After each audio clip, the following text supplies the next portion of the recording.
folks. Welcome all to K-Drama School.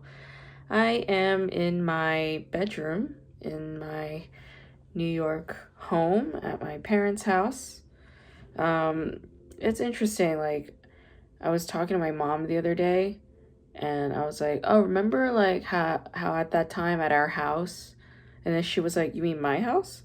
Like, she, like, kind of corrected me, and I was like, oh shit, it's like that, huh? It was like a very interesting moment. Did I mention this already? I might have mentioned the story already. If I did, I'm sorry for repeating myself. Maybe I'm still not over it because it was so shocking. um, I had a very lovely few days. I spent the last few days in the city, and there's something very like energizing and revitalizing about being in New York. Um, I definitely felt good. I ate a lot of good food, saw my dearest friends, and I was sort of like thinking today how like all my friends in New York, the ones that I like see and I'll stay with, or I always like make an effort to reach out to. Like when I talk to these people, they feel like teachers to me, like some kind of like soul teacher of some kind, because all of them have such depth. They do. They have like the kind of depths that I just, I really quite lacked, I think, when I was in LA. I did a show over the weekend, and it was with Crystal Adams and Alexis Bradby, two comedians who I met in Los Angeles, and they were both guests on this podcast, and they are now based in New York. And they produce a show together. It's called the Astigmatism Comedy Show, and it's a monthly show. And if you're ever in New York, check them out. You can also follow Astigmatism Comedy. In any case, I saw them at the venue, which was PNT Knitwear. It's like a bookstore and a podcast recording studio. And we met there, and they just looked happy. Like, they looked bright and happy and healthy. And then, like, after the show, I was talking to Crystal, and I was like, do you miss LA? And she was like, I don't miss LA, not one bit. And then she was like, I regret not leaving sooner. And when I told her that, like, for me, living in LA felt like being in an abusive relationship with an emotionally unavailable person, she was like, yeah, that's exactly what it is like to live there. And it's interesting how, like, once you get out of a relationship or you get out of a space, you see all the problems with such clarity. And that's sort of what I'm going through these last couple of days. I'm just seeing how toxic LA was for me, like, seeing it with such clarity. But at the same time, you know, like, I also know that there were so many benefits to me living in LA and the achievements that I've come to receive. Like, I was able to make those achievements because I was in LA. So that I won't deny. It was a time and a place, yes, in my life. And I have moved on. And maybe I'll return. I'm sure I will for work. But other than that, like, I don't really see myself, living there as like a very happy person. Another thing that Crystal pointed out was like, she's like, LA is a fun place to live if you're really rich. And I was like, that's true. That's 100% true. In any case, just catching up with old friends, talking, eating good food. All of that was just like so nourishing for me, and I felt like rejuvenized, revitalized, and my head was working in a good way. My heart was very open. Like today, I went to see like an old friend. Like she and I are both Fulbrighters. Actually, she was a guest on our show. Helen, Hyun Park, who's an artist, a videographer, also Buddhist, also a teacher. In any case, we were hanging out today, and she, I don't know, like, well, before I met up with her, I just felt like such an emotionalness. Like I kept feeling like I wanted to cry. And then when I was there, like she had just moved to a new place and I was checking out her new apartment. There's just like so many of the color schemes and this and that just like made me think of like spiritual visions and things that I've had. And I was just like, what was the work that she and I was supposed to do, in this incarnation, in this life as human beings? Like, what is that? And it just made me think about that. And I was like, in what way is she my teacher, like on a soul level? And yeah, so like I'm glad that I'm happy I'm able to have these kinds of like thoughts at the moment, because I think being back here in this part of New York in Rockland County, it's been depressing. Like just sitting in my old room, in a room where I used to be really unhappy, and where in this house where there was a lot of trauma, not just trauma, also like a lot of love and good stuff, but like it's a lot.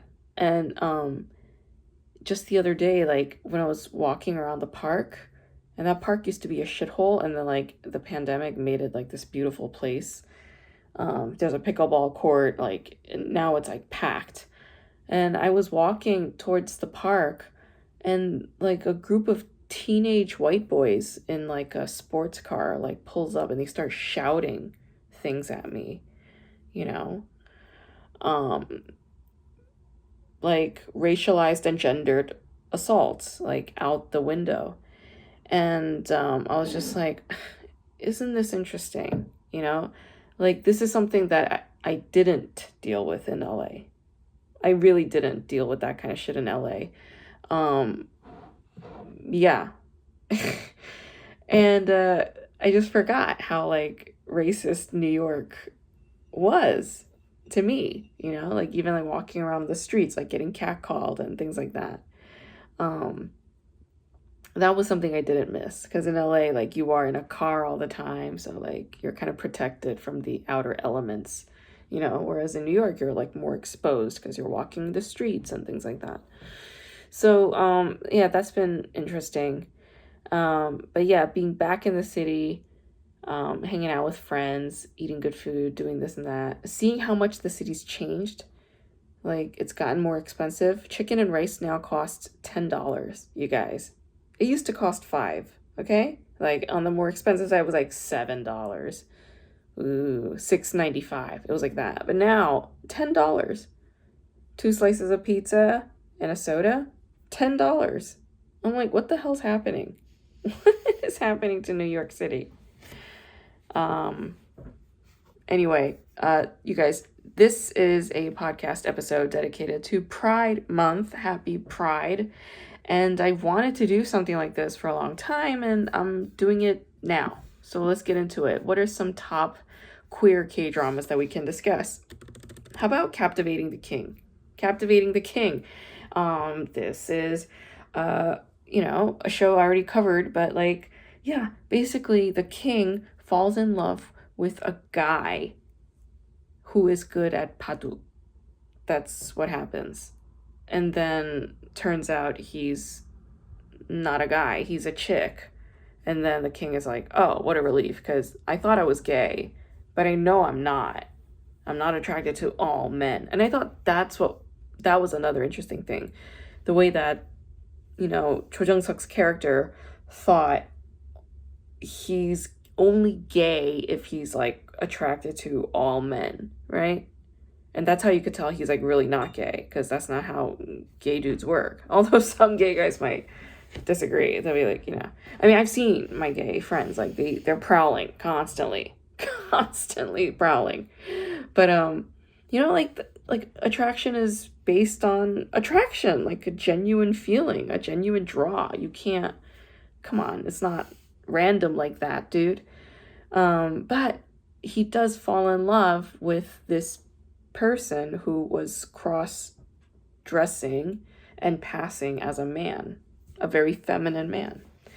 And he had genuine feelings for him, although it turned out to be a lady later.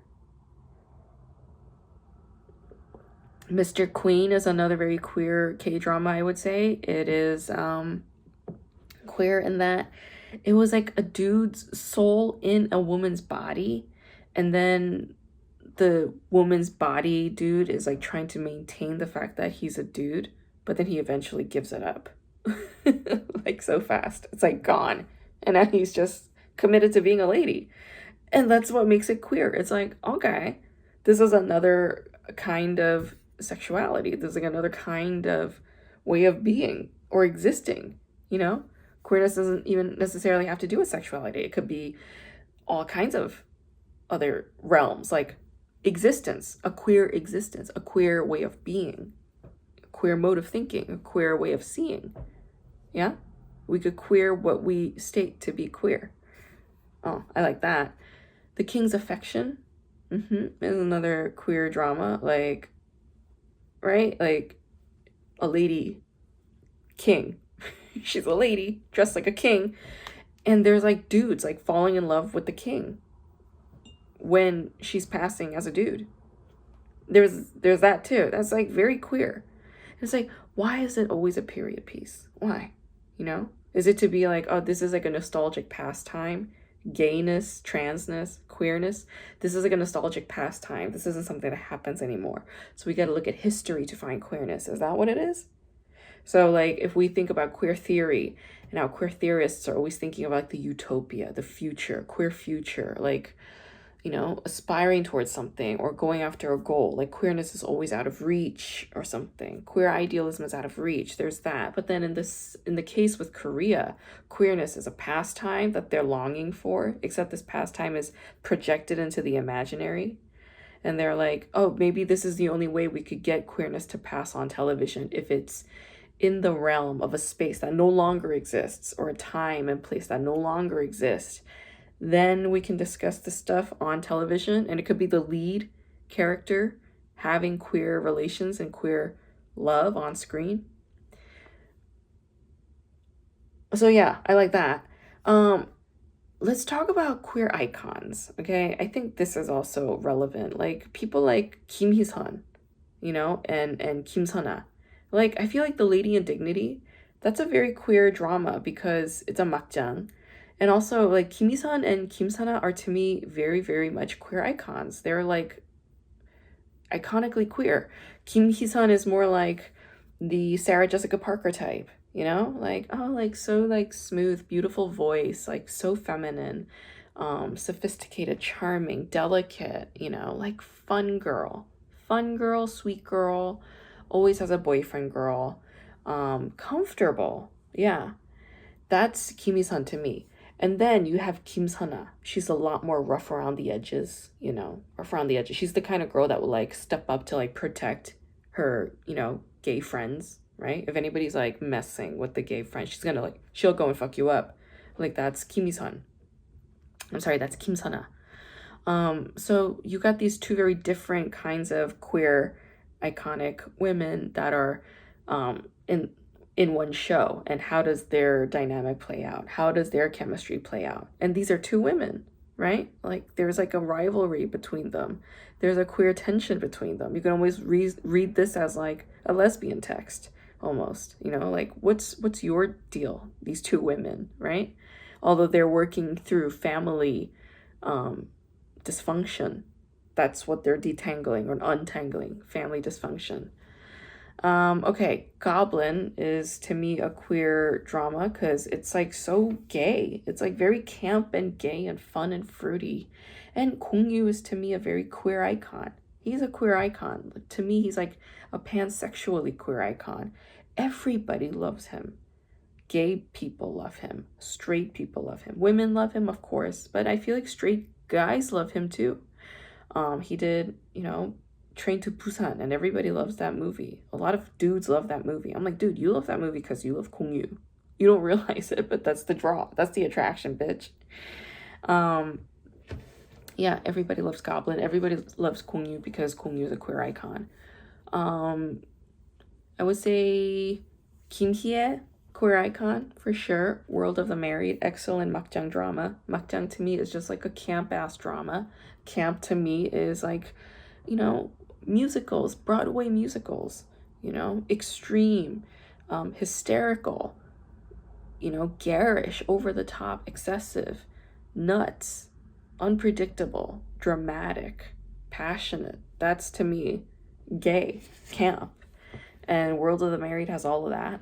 And Kim Hye is like a queer icon because she's powerful, mature, powerful, bold, like, you know, makes radical decisions in all of the roles that she takes, you know?